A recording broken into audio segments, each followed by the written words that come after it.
ছামূদ জাতি কেন ধ্বংস হয়েছিল এ সম্পর্কে একটু জানতে আচ্ছা, চাই। অসংখ্য ধন্যবাদ স্যার। আমাদের দর্শকের প্রশ্ন ছিল যে ছামূদ জাতি কেন ধ্বংস হয়েছিল।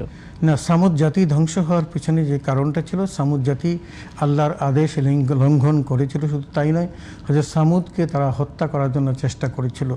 বনু ইসরাঈলদের মধ্যে তারা হাজার হাজার নবীকে হত্যা করেছে, তারা অনেক পাপ করেছে। এবং ছামূদ জাতির কাছে যখন আল্লাহ তাআলা ওই উট পাঠিয়েছিলেন, যে তাদেরকে বলছিলেন যে এই উটটি তোমরা তার দুধ পান করবে, কিন্তু তারা সেটাকে হত্যা করে ফেলে।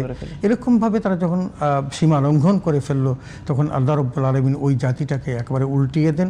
আবার আল্লাহ উল্টিয়ে দিয়ে শেষ করে না, বলেন যে এমনভাবে তাদেরকে ধ্বংস করে দিয়েছেন যে এখানে যে কোনো মানুষের বসতি ছিল সেটাও আর কোনো চিহ্ন থাকলো না। এরকম শুধু ছামূদ জাতি নয়, আদ, সামুদ, লূত, এই সমস্ত জাতিগুলোকে আল্লাহ তাআলা এভাবে ধ্বংস করেছেন এবং নিঃশেষ করে দিয়েছেন। তার মানে আল্লাহ তাআলার রাগের বহিঃপ্রকাশ সেখানে ঘটেছে।